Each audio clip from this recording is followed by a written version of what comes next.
Hello everyone, welcome to my online prep. Today we'll be starting with chapter 11, that is the learning process. The agendas under this lesson are the learning process, in which we will see the human implications of organizations, the different learning theories, what is the learning process, and employee behavior and how it can be affected. So let us start with the first topic of today's session. An organization is made up of its people. They are the ones who take the organization forward towards the success or achievement of its goal. This requires certain skills and knowledge. Now, the organization has to equip their workers or staff so that they can instill these proper training and learning process, and they have to be linked to the organization's business activity. This comes under the HRM. It is a way that the management links the people related activities to the strategy of the organization's business. Together, this is known as strategic HRM. So, the HR needs to embrace the corporate goals and objectives. Any organization has several goals. Similarly, strategic HRM also has its own goals to meet the need of the business and management and all the stakeholders, not just the interest of the employees but also the needs of the complete organization. Then, to link the human resource strategies or policies to the business goals and objectives, the direction of the activities should be such that they help in achieving the goals and objectives of the organization. To find ways for human resources to add value to the business, that is making efficient use of the skills and knowledge of the employees so that it can add value, it can enhance the business, and to help a business gain the commitment of employees to its values, goals and objectives. All in all, we can say these goals, they are rallying around one aspect, that is the human resource. It is nothing but the people who are working in the organization. So it is in this context that learning has assumed a great deal of importance in organization. Let us see what are the human implications of organizations. Here in this table, we have mentioned the key strategy issues and the possible human resource implications. First, what markets should the business compete in? This is the foremost goal or deciding factor for any business. What markets will be profitable for them? For this, the human implications are what expertise is required in these markets. Do existing management and employees have the right experience and skills? For example, if a bank opens a branch in a rural area, so the staff members, they should have an understanding of that particular area, the localites. Also, do the existing staff members, how they can deal with the rural people? These are the questions. Then, where should the business be located to compete optimally? Which area will generate the highest profit? In this, where do we need our people? How many do we need? And at what stage of business growth these questions arise? How can we achieve improvements in our unit production cost to remain competitive? That is, reducing the costs as compared to the expenses. Now, how productive is the workforce currently? How does this compare with the competitors? What investment is required, for example, in training and recruitment? And if the equipments are required to achieve the desired improvement, this is how we can reduce the cost. Can the current staff and workforce work harder to reduce the cost, or new recruitment is necessary? How can the business impact cultural change? What are the current values of the workforce? How can the prevailing culture be influenced or changed to implement a change program? And also, how can the business respond to a rapid technological change? Again, the biggest example is banking. What technological skills does the business currently possess? What additional skills are needed? Can these be acquired through training, or they need to be recruited? All of these questions need to be answered. These are the human resource implications. Actually, whatever decisions that the organization takes, it needs to take into consideration the human factors, how they will be affected. So an important part of HRM is the human resources plan. A human resources plan. The purpose of this plan will be to analyze the strategic requirements of the business, in terms of the manpower that is required. So all these questions, how they are affected by the human implications, and then we need to find a way of meeting the required demand for labor. So the organization that succeeds in drawing and implementing a proper plan of action to remedy these strategies that we have issued in the HR implications, this will be the course to excel for the organization. Next, how can the humans help in achieving a competitive advantage? Companies that want to achieve the long-term success are those that are able to develop and maintain competitive advantage. So long-term plans are very necessary. The challenge, of course, is that in today's competitive advantage, tomorrow's minimum level of acceptable performance. How we will perform today, this will determine in future whether we will be able to sustain our business. So competitive advantage for today will determine the sustainable competition or performance for tomorrow. For this, the unique products, decreased time to market, high quality and excellent customer service, these are some of the factors that would provide competitive advantage. There are three determinants that can conceptualize competitive advantage. These are benefit, target market, and competition. Benefit, whether it's goods or services, organizations must be clear on the benefits its products provides. It must be something that the customers truly need, that offers real value. This will create profit for the organization. They must know not only its product features, also the advantages as to how they will benefit the customers. It means being aware of the new trends in the market, also especially the new technology. For example, newspapers. If we talk about newspapers, so they were slow to respond to the availability of the free news on the internet. Now anything that happens is provided to us instantly on the internet. It is a better and more demanded medium of news today. Then we have the target market. Organization should know as to who are its customers. It has to know exactly who buys from the organization and how it can make their life better. That's how you create demand. So demand will be the driver of all the economic growth. Again, newspapers. Now if we talk about newspapers, even though internet has increased, newspapers are still demanded by the older generation. So the older people who weren't comfortable getting their news online, they need newspapers. So the target market for newspaper will be somewhere there is a older generation. And then we have competition. That's more than just similar companies or products. It can include anything else a customer can do to meet the need of the organization that can fulfill.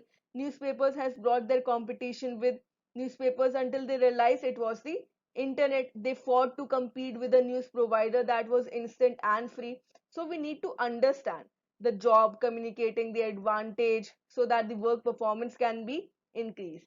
This term here, sustainable competitive advantage, this means that just because a company is a market leader now, it doesn't necessarily mean that it will be forever.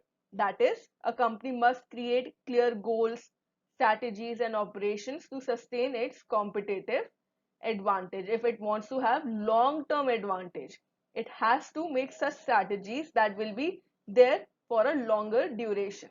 The corporate culture and values of the employees must be in alignment with the goals as well. And it is difficult to do all of those things well. Thus, only few companies can create a sustainable competitive advantage. Not all companies can sustain for a longer time. Only a few will be able. This is known as sustainable competitive advantage, that is having a competitive advantage for a longer period of time. Now, what are some common implementation challenges that prevents an organization from having a sustainable competitive advantage?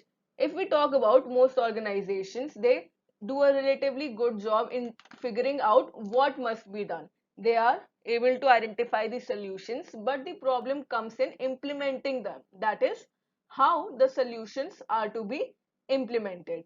Actually, here new solutions are generally identified rather than realizing the existing potential.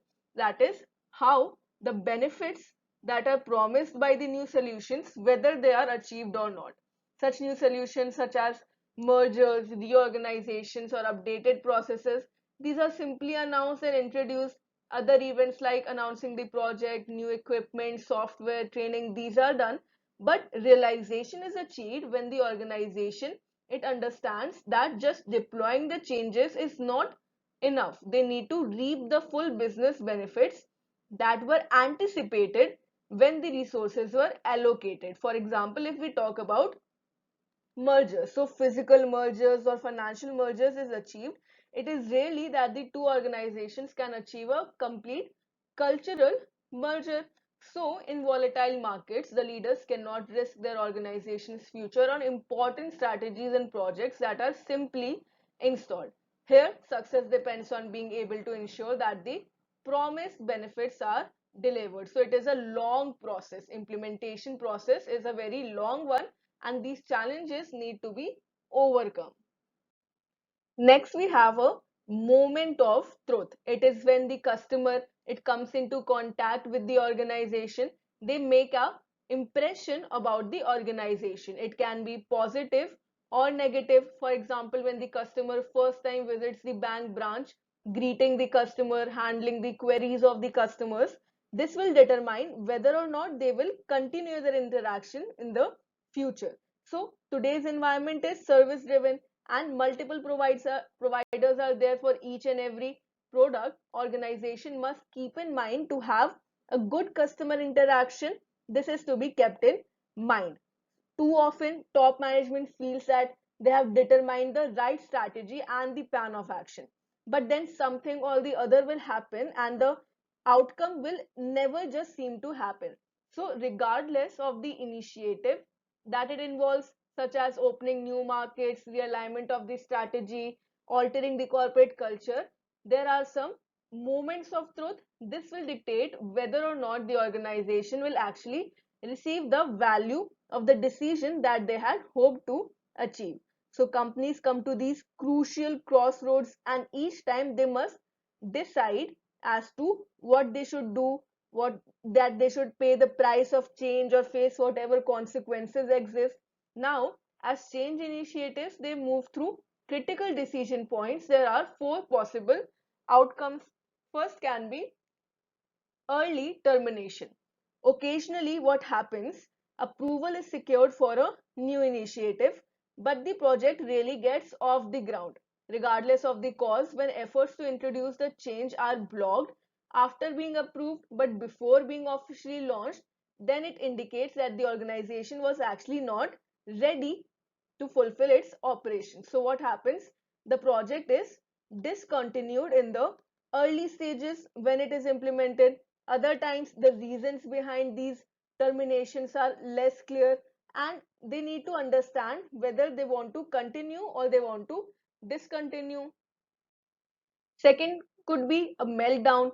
Sometimes a project is announced and even engaged, but at some point during the implementation, it is discontinued with a complete withdrawal of resources and activities. These are known as meltdown. These are the visible failures that can be seen by all, and the economic and political price are also costly, that they are generally avoided if at all possible. So herein, because of high visibility and vulnerability of such withdrawals, easy decision is to the makers and internal change agents, that is, they can camouflage a meltdown as a project. So to avoid social or political ridicule, what they would do, they would terminate the project, as well as they will say that it is a new project. Then third situation can be installation. When the change projects were first introduced in a work setting, they are deployed. For example, announced, set up, or in some way inaugurated, but they had not yet achieved the ultimate intent. Installation is about placement, that is, managing the tangible aspects of inserting the new initiative into the work environment, such as logistics, plugging in hardware, training schedules, work sessions, etc. So, the right place. Projects that have to be implemented, they should be implemented in the right place. This comes under installation. And then fourth can be realization. Realization takes place when the key purpose of an initiative is actually achieved. It is the final stage of success. For example, confirmed cost savings, measurable increases in customer loyalty, and documented productivity gains. We see that the benefits are actually achieved. Only when installation has taken place are the necessary elements there to ensure that the installed solution is fully used as intended. So the impact of all of these forces on the human resource is substantial. Frustration and abrupt withdrawal can happen, but the last stage of realization, if it is achieved, it will result in meaningful role clarity for all those who are involved, as well as they will get the possible rewards for it. Human landscape, that is also known as the work environment of any organization. It will actually determine the success or failure, how they're able to manage the human resources. At the basic core, a work environment is composed of two building blocks.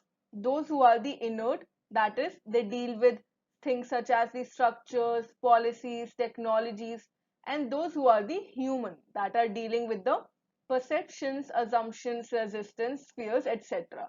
So the quantitative and the qualitative resources of the organizations, they come under the work environment for that particular firm.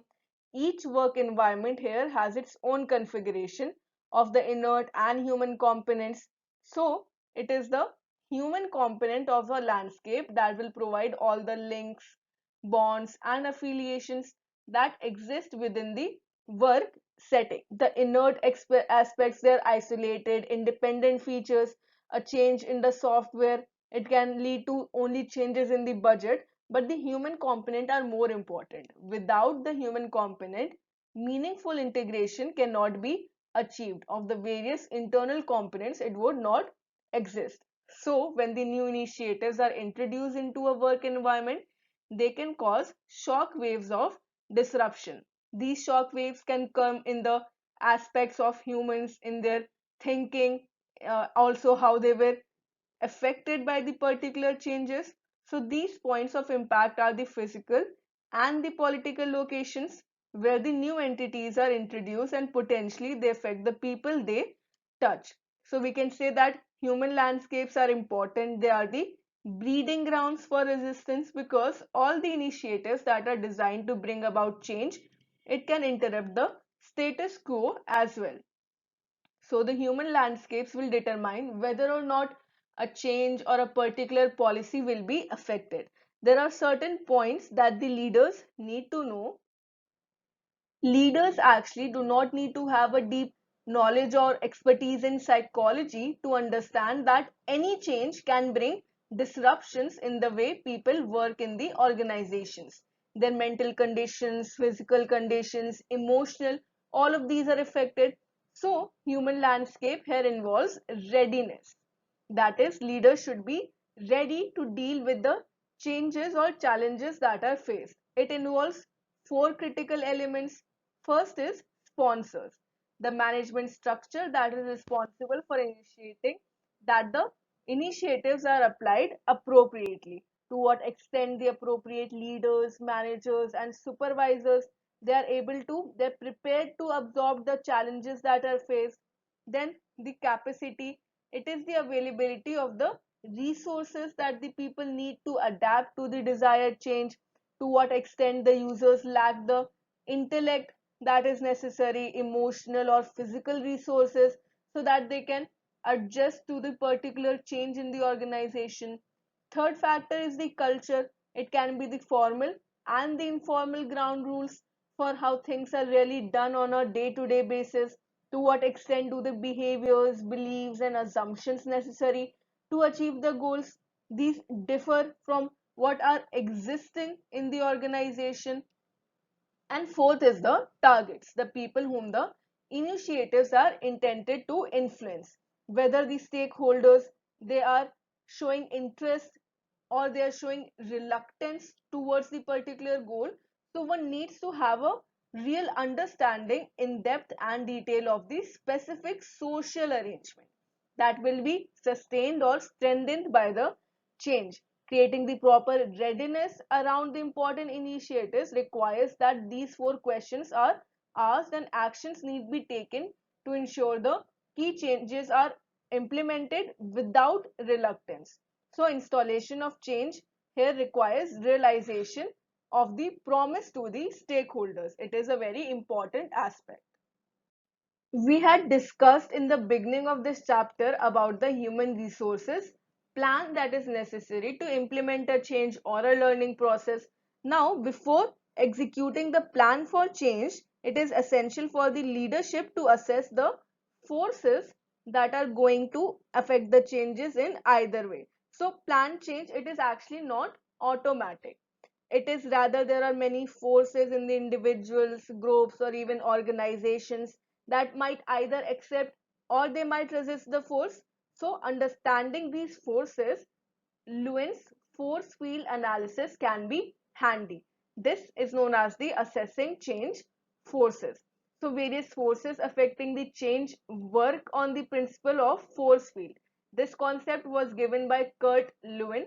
Herein, a group of process, there are some forces that are favoring to maintain an equilibrium, while there are some that will oppose the equilibrium at a particular point. So there's a ground, and any change that is implemented, it will be faced by certain favoring that will be favoring the change. Otherwise, there are some forces that will be opposing the change. Equilibrium or balance is reached when the sum of the driving forces equals the sum of the resisting forces. This can be seen in this presentation. Let's say this line shows the existing level of production and quasi-static equilibrium. From above, there are some restraining forces A and B, and from below, there are some driving forces. When both of these are equal, that is, their sum of the restraining forces equals the sum of the driving forces, then we will be able to sustain at this equilibrium level. Let us have a clear understanding of the force field analysis. This figure shows that the existing level of activities, this is a quasi-static equilibrium. It is reached when the restraining forces that were from above A and B and the driving forces X and Y, these are equal, and the equilibrium is quasi-static because it may continue for some time, and even if there is any change, the new equilibrium is achieved. Quasi means something that is temporary. Thus, when any change is introduced, the balance of driving and the restraining forces changes. It makes the force to behave differently depending on the nature of the change. Every time a change is implemented, every time a new project is initiated, then the balance of these driving force, that is the favoring force, and those that are opposing, this will make the change behave differently. Now, there are three types of situations. First, if the driving forces, they outweigh the restraining forces, that is, driving forces, they are stronger than the restraining forces, then the management can push the driving forces and overpower the restraining forces, and change can be easily implemented. This is a positive situation for the management. Second, if the driving forces and the restraining forces are equal, then the management can push up the driving forces, as at the same time they can convert or immobilize the restraining forces as well. So it is a two-way benefit. They can favor, they can increase the driving forces, and they can also reduce the restraining forces. And third situation, if the restraining forces are stronger than the driving, then the management needs to drop the change program if it is not possible to change these forces.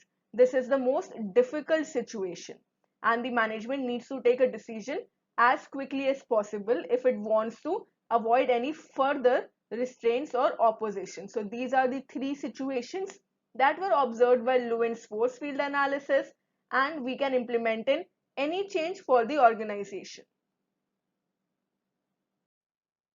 Next topic is the learning theory. First, let us understand what is learning. It is acquiring new knowledge, behaviors, skills, values, preferences, and understanding. It may also involve synthesizing the different types of information. This leads to change in behavior, and learning process is incomplete without change in behavior. So any information or any new knowledge that is acquired that can lead to a change in the behavior, this comes under learning. The ability to learn is possessed by the humans, animals, and also machines, that comes under machine learning. Progress over time tends to follow the learning curves. There are certain learning curves that are seen in the learning process, and these theories may be described as a body of principles that are advocated by the psychologists and educators. They try to explain how people are going to acquire skills, knowledge, and attitudes. There are certain common patterns that are observed. These give us three important elements of learning. That is, learning involves behavioral change. Changes resulting from growth and maturity are not considered as learning, and behavioral change should last for a long time. So learning is a lifelong process. It continues throughout the life cycle of humans, and it involves behavioral change. Growth and maturity, they do not come under learning. So human learning, they may occur as a part of education or personal development. It may be goal oriented and may be aided by motivation. So learning may be goal oriented. Learning may occur as a result of habituation as well, or classical conditioning that is seen in many animal species. The result of more complex activities that are also seen in relatively intelligent animals and humans. Humans, along with them, animals like whales, here complex activities can be acquired by them. So learning may even occur consciously or even without conscious awareness. There are certain concepts that are seen in the learning theory. First is play. It has been approached by several theorists as the first form of learning. For example, children, they learn through playing. Herein, experiment with the world, they learn the rules and learn to interact. In psychology, habituation is also an example that comes under non-associative learning. There is a progressive diminution of the behavioral response probability with repetition of a stimulus. We are creating a habit by repeating a particular activity. They are thus learned. Then sensitization, for example, is a non-associative learning. Then we have associative learning, by which an element is learned through association with a separate pre-occurring element. This also comes under classical conditioning. This was an experiment that was conducted by psychologists to see that we learn a particular activity, it is going to happen after another event has occurred. This comes under associative. We associate one event to another. Then we have the learning process that is seen in humans is imitation. We observe the behavior and we learn. For example, we observe a dancer and we can learn the steps easily. It comes under imitation. Humans can copy the types of information, the goals, actions, and the outcomes. Then we have enculturation.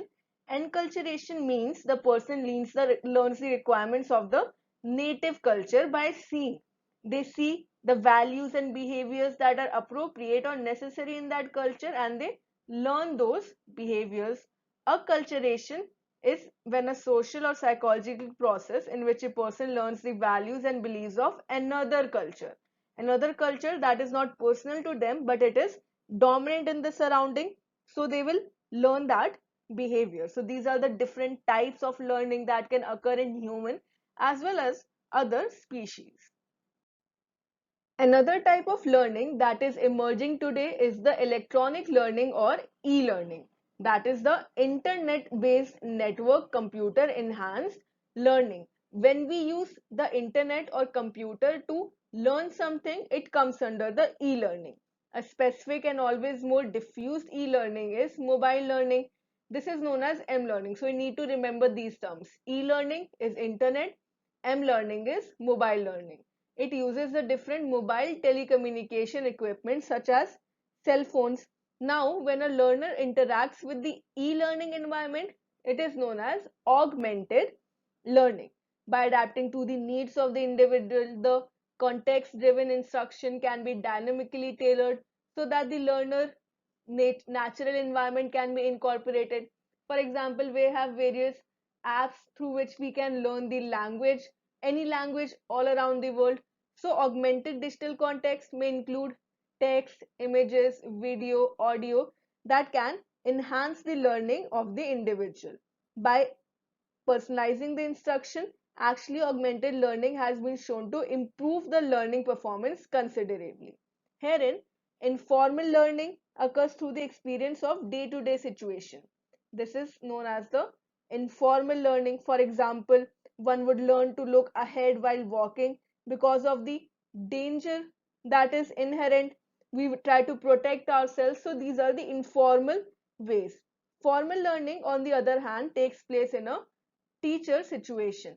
So formal learning is where a teacher-student relationship exists. On the other hand, learning from life comes under the informal learning.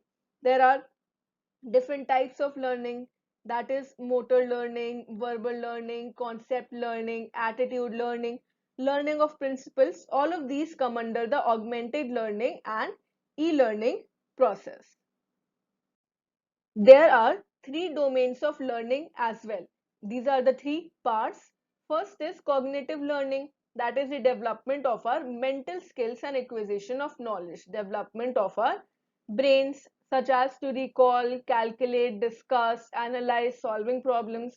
Then we have psychomotor skills, to utilize our motor skills and coordinate them.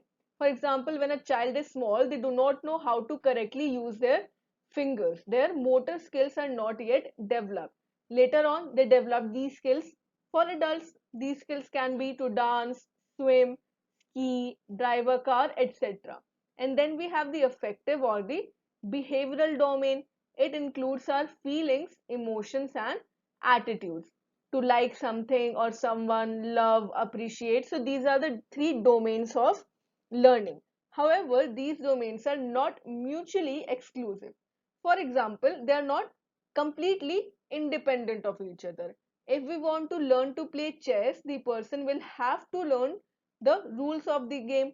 So this will come under the cognitive domain. Also, they have to learn how to set up the chess pieces on a chessboard. This will come under the psychomotor. Furthermore, later in the game, the person may even learn to love the game itself and appreciate the intellectual appeal. This is affective domain. So learning or any skill that is learned will involve all of the three domains of learning. Next, we have the learning process, under which many psychologists and educators, they have not really agreed to a particular learning theory, but there are certain learnings that are explained by combination of two approaches. These are the behavioralism and the cognitive theory. The behaviorists believe that animals and humans, they learn about the same way. That is, it stresses the importance of having a particular form of behavior that is reinforced by someone. Reinforced means rewarding a particular behavior till it comes under the habit of the individual concerned. So this is to shape or control what is learned. Positive reinforcement and rewards, they accelerate learning, and the negative reinforcement or punishment can lead to reduction of a particular behavior.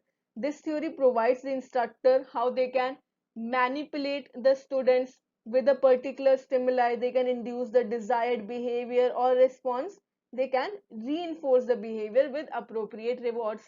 Then we have the cognitive theory. They believe that learning is not just a change in behavior. It is a change in the way a student thinks, understands, or feels. So there are several branches of cognitive theories that have been developed.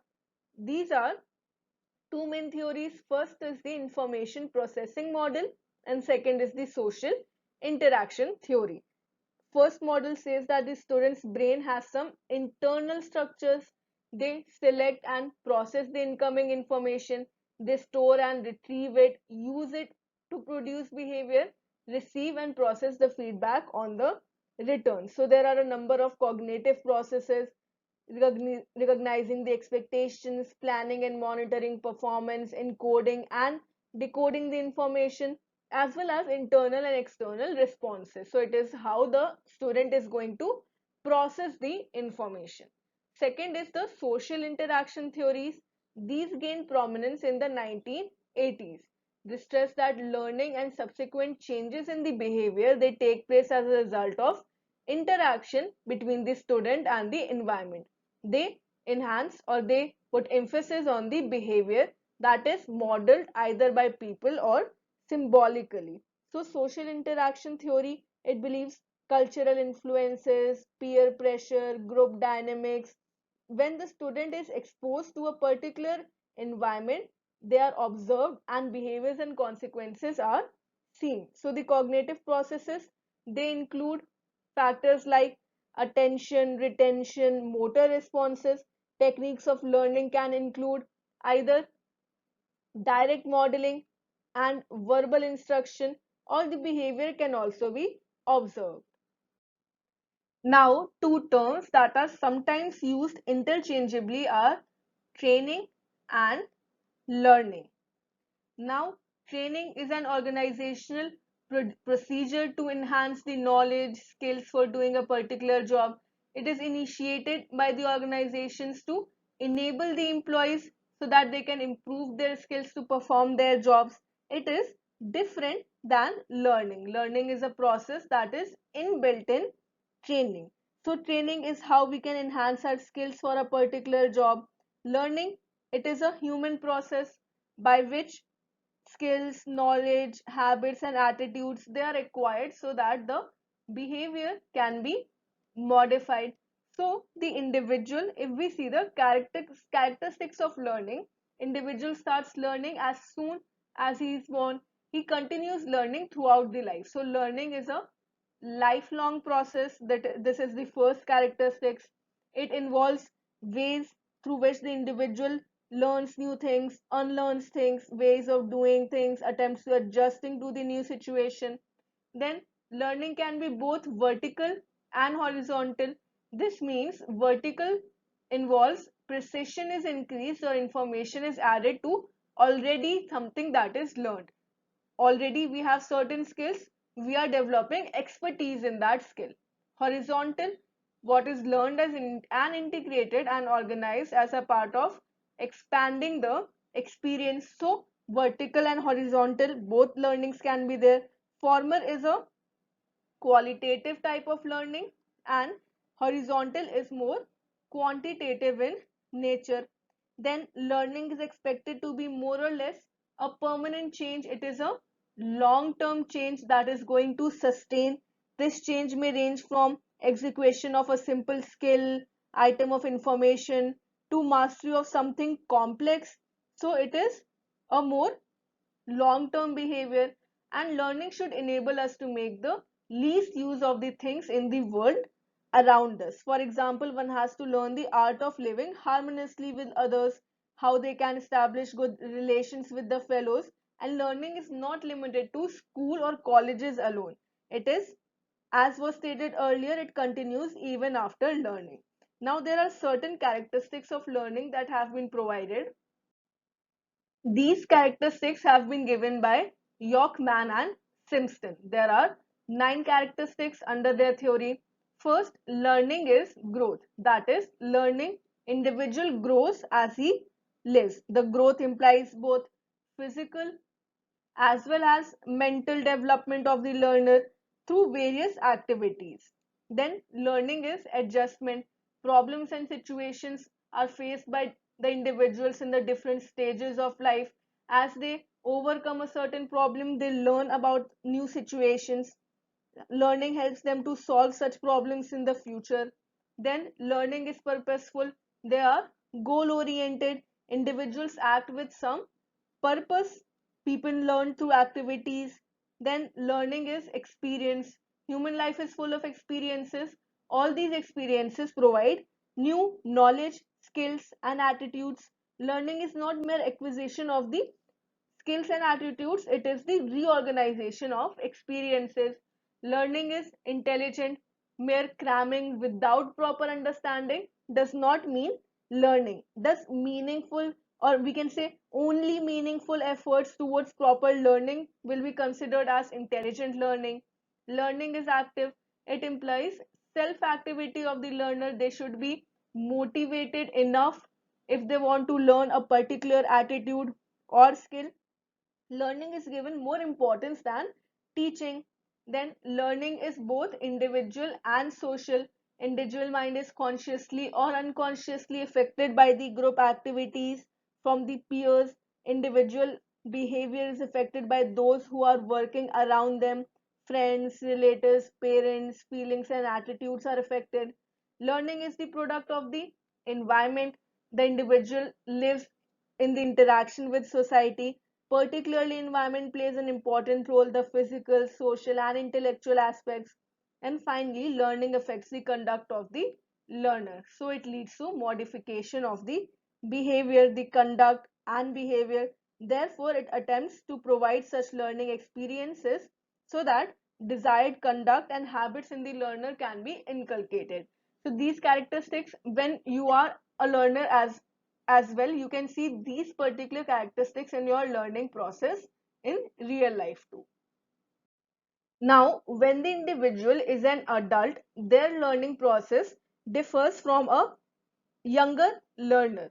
So, adult learning suggests that there are particular goals for a learner in their adult life.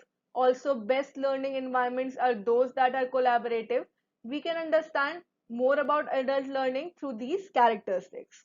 First, adult learning is self-directed or autonomous. Not all individuals they go through the stage of adult learning. Only when they have a particular goal or self-directed. For example, you are learning for a particular goal to qualify the exam. So all the learners who are adult are actively involved in the learning process. They make choices that are relevant to the learning objectives. Here students are given freedom to assume responsibility of their own choices. They can make their own decisions. Adult learning utilizes the knowledge and life experiences. Under the approach, educators encourage learners to connect their past experiences with their current knowledge. For example, when you're studying about this paper, you can apply it to the day-to-day activities of banking that you see. Then adult learning is goal oriented. You should have a particular goal in your mind. Motivation is when something relevant is in your mind, particularly in relation to specific concerns of the learner. It is relevancy oriented. Again, learning is related to the assigned task, to their own learning goals. Adult learning also is highly practical, that is, it highlights practicality. Theoretical concepts are learned inside the classroom into the real life situation, so we try to apply those practical answers. And adult learning encourages collaboration. How adult learning is growing, we need to see that when learners are considered by their instructors as colleagues rather than just students, then they can become more productive. So collaborations or contributions should be acknowledged. They should be willing to put out their best work. There are also certain assumptions about adult learning. Over the years, educational psychologists have identified several principles of learning which seem generally applicable to the learning process. They provide additional insight into what makes people learn more effectively. First principle is readiness. Individuals learn best when they are ready to learn, and they do not learn well if they see no reason for learning. If they have a strong purpose, they have a clear objective and a definite reason for learning something, then they will make more progress. Again, you can take the example of the exam that you are preparing for. You will have higher motivation if you have this mind, this particular exam in your mind. So readiness implies a degree of single-mindedness and eagerness. You yourself want to learn. Then second principle is exercise. It states that those things are more often repeated, these are best remembered. It is the basis of drill and practice. Practice makes a man perfect. So, students, they need not just mug up, they need to practice and revise if they want to have a successful learning. Then, intensity, a vivid, dramatic, or exciting learning process it teaches more. If you're just reading something or listening to a lecture that is boring, then it would not lead to successful learning. Rather, a more interactive or collaborative process. Thus, people prefer more live sessions to study or to learn. The principle of intensity implies that a student will learn more from the real thing than from a substitute. And then finally, we have recency. The principle states that things most recently learned are best remembered. So, this is the reason why we repeat, restate, or re emphasize the important points. We need to revise them so that the student remembers. So, the course of instruction should be such that recency is often there. So these are the principles that will determine the successful learning process. Next topic is the learning process. There are certain learning styles that can be divided into three broad categories. First is auditory, that is learning by hearing. Learn best through hearing, use their ears and voices. Here, the learners remember what they hear and remember by talking aloud. That is, they enjoy class discussions, collaborative learning processes. So, hearing is one type. Second is visual. I see. Learn best through seeing. Herein, the learners remember seeing things that are written down, enjoy the pictures of what is described. These are more attractive. They observe the physical elements of the teaching situation. Third is kinesthetic, that is, I do. Herein, learn best through doing or touching. They act out a situation, make a product, or complete a project. Remember and understand through doing something, learning by doing. Initially, all the learning this comes from the perceptions which are directed to the brain by one or more of the five senses, that is, through sight, hearing, touch, smell. Psychologists have also found out that learning occurs more rapidly when information is received from more than one sense. That is, not just seeing something, also hearing it. This will give more developed learning process. So these are the learning styles. Very often, educational psychologists emphasize the role of perception.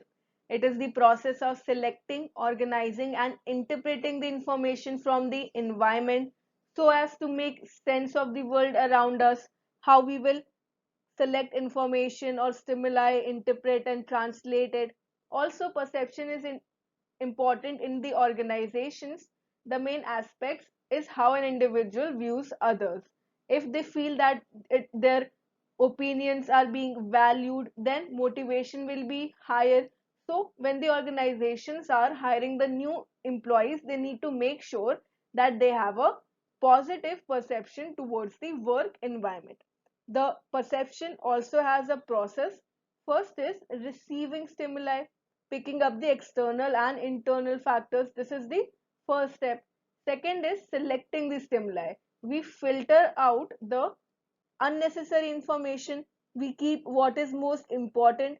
This is where the introduction of new employees is important. They need to be presented in a way where the selected stimuli are positive. Second, organizing, grouping and selecting which are the perceptions to keep and others are removed. Interpreting, fundamental attribution error is stereotyping. Halo effect and projection can also occur. Interpreting means understanding the meaning, and here we have mentioned the factors that can restrict the correct understanding: attribution error or stereotyping. Then we have finally response. The perception that is interpreted is turned into attitudes, motivations, feelings, and beliefs. So, helping people learn requires finding ways to aid them so that they can develop better perceptions. A very popular model in perception is the Johari window. It is used to understand how co-workers can increase their mutual understanding. This model was developed by Joseph Luft and Harry Ingram, and it is based on two ideas. First, trust can be acquired by revealing the information about you to others and learning yourselves from their feedback. So these are the two factors wherein learning will be or perception will be involved. First is trust, and second is utilizing the feedback. In this model, it is every person is represented by the Johari model, through which four quadrants or window pane. So there are four quadrants. It is seen as a window. There are four quadrants of the window. Each four window panes signifies the personal information, feelings, motivation, and whether the information is known or unknown to oneself or others in the four viewpoints. So here it will have information that is known to self, information that is not known to self, then we have known to others, information that is not known to others, and etc. So these are the four window panes or quadrants. First is the open area.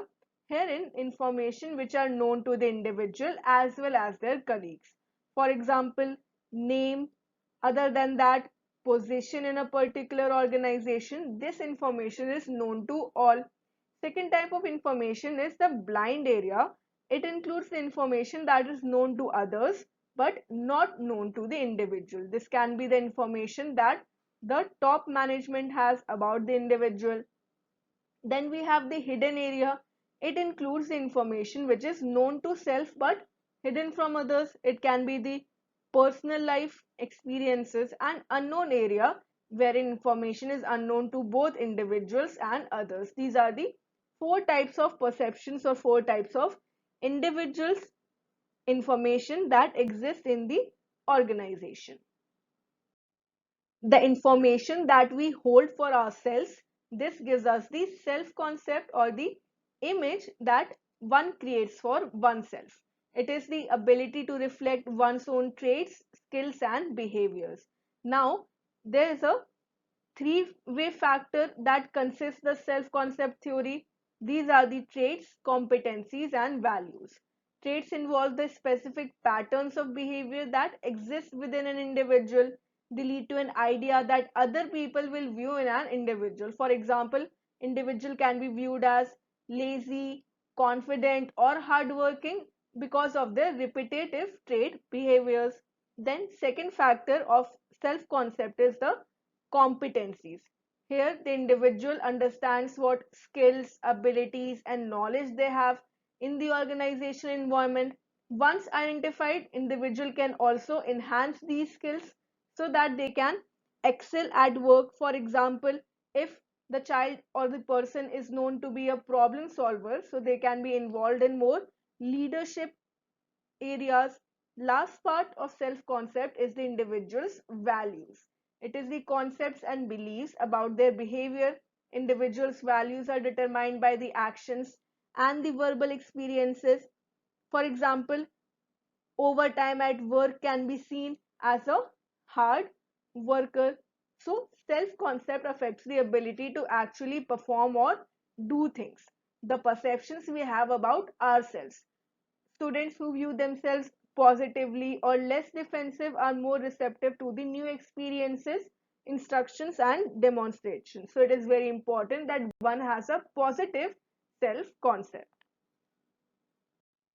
One very important part of the learning process is memory. It is the ability to recall information when necessary, to remember, recollect, or reminisce. Basically, the capacity for the act of remembering or being remembered. Also, we need to decide which information is to be kept. For this, several theories have been developed. One of the most important is the multi-stage concept of memory. There are three parts of memory: sensory memory, short-term memory, and long-term memory. Sensory memory, for example, when we touch something hot, the immediate response is to take our hand away from it. This is the immediate response, inputs from the environment and quickly processes. Short-term memory is for a short duration, for a very small duration. For example, we can remember a phone number for a short duration of time and then forget it. Long-term memory, however, information is stored for future use, and for it to be useful we need to make special efforts. We need to revise the information, recollect it from time to time. This will give us the long term memory. So it is an important part if we want to learn a particular skill. When we are unable to recall something from our memory, that comes under forgetting. A consideration of why people forget may point the way to help them remember. If we know why we are forgetting something frequently, we can work on that. Herein, several theories account for forgetting. There are the theories of disuse, when we are not using an information. Then there is interference, that is, one particular information is interfering with another. Also, there is repression, where we consciously or unconsciously want to forget something. So herein the theory of disuse suggests that a people forgets those things which are not used for a long time. People also forget certain experience that has overshadowed it, or learning of similar things has intervened. This comes under interference. And all theories of forgetting also suggest that when people forget something, this memory is actually not lost. It is simply unavailable for recall. Herein, the instructor's problem is how to make certain that the student's learning is readily available for recall. Experimental studies show that a hypnotized person can describe specific details of an event. Normally, it is beyond the recall. Apparently, the memory is there logged in the unconsciousness of the mind. We are not able to just recall it. So, according to these theories, certain steps can be taken. First, teach thoroughly and with meaning. Material thoroughly learned is highly resistant to forgetting. So, it is suggested by experimental studies that meaningful learning builds pattern of relationship in the consciousness as against rote learning. So, rote learning or just mugging up should be discouraged. Then after the first 10 to 15 minutes, the rate of retention drops significantly until about the last 5 to 10 minutes when the student wakes up again. So it is typically a academic lesson. Students, they passively listen to a lecture, only have a 5% retention over the 24-hour period. So active learning is considered superior to just learning. They should be actively involved. Again, for this reason, live classes or face-to-face interactions are more preferred by the educators for efficient learning process. Another important part of the learning process is the transfer of learning. That is, application of the skills and knowledge that is learned in one context being applied in another context. For example, if you have received sales training, can you use those training to interact with a customer if given a certain situation? So transfer of learning using skills in one area to perform task in another area. People who are good at speaking skills, they can easily participate when they are communicating with the customers. So certain educational psychologists have given suggestions how transfer of learning can be done. First, the educator must plan for the transfer as a primary objective. If the teacher deliberately plans to achieve it, there's a higher success. Then, make certain that the students understand that what is learned can be applied to other situations. Also, high order learning standards should be maintained at all the times. The more thoroughly the students understand the material, more likely they are to see the relationship in new situations. Provide meaningful learning experience that will help build confidence in the ability to transfer learning. Use instructional material that helps them form valid concepts and generalizations, and use the modern teaching aids such as multimedia, e-learning, and more animation. This will help to retain more. So when we are able to apply knowledge learned in a particular area to other situations or to solve problems, this will lead to successful learning process. And the last topic of this chapter is employee behavior. How we can use the learning process to affect the employee behavior. Raising and responding to concerns about someone's behavior in the workplace. This is the most challenging aspect that is faced by the HRM. It makes everyone feel uneasy. Any change that is occurred in the organization can cause disruptions. The employees may feel defensive, upset, and even aggressive when their behavior is called into a question. If the HRM publicly questions the employee, then they might feel that they are being attacked. So, as a manager, you must be able to facilitate behavioral changes when you notice behaviors among the employees which you are not particularly fond. Managers may be put under pressure if they see that the employees are not adhering to the norms, but they need to make sure that these behavioral changes are occurred. Obviously, this should be done in a positive manner.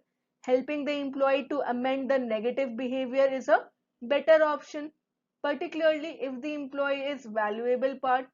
Now, how can the organizers of the change or the managers implement these particular behavioral changes in the employees? There are certain factors or certain steps that can be taken. First, as a manager, you must be able to facilitate the behavioral changes. You should act as a coach. Coaching is an ongoing and collaborative process. It works at developing the employees over time, providing constant feedback, which is communication intended to adjust the behaviors. Employees will feel valued and like the management wants to succeed. The staff will build valuable knowledge and skills. They will be feeling encouraged and supported by the company and the managers. Also, they can tackle one issue at a time, prioritizing. If you have a few things in mind that we would like to change or you would want the employee to work on, you should prioritize the most important and then work through them in that order. Reinforce the positive behaviors. This can be done through rewarding the employees. When you notice a behavior in the workforce you want to see more, then make sure to acknowledge that behavior, recognize them publicly and possibly rewarded. Inspiring the employees for essentially tapping into their passions and motivations at a deeper level. This can be done by using inspirational language and sharing stories with the employees. Create collective goals. Herein, sometimes changing the employee behavior is best done when the entire team is involved rather than the individual. Depending upon the undesirable behavior, there's a chance that everyone could use a review. So, these are certain ways that the managers can use to encourage a behavioral change, to reinforce a positive behavior in the organization, and ultimately improve the working environment, or we earlier studied as the human landscape, because it will determine the success of the organization. With this, we have come to the end of this lesson. Keep learning with us. Thank you.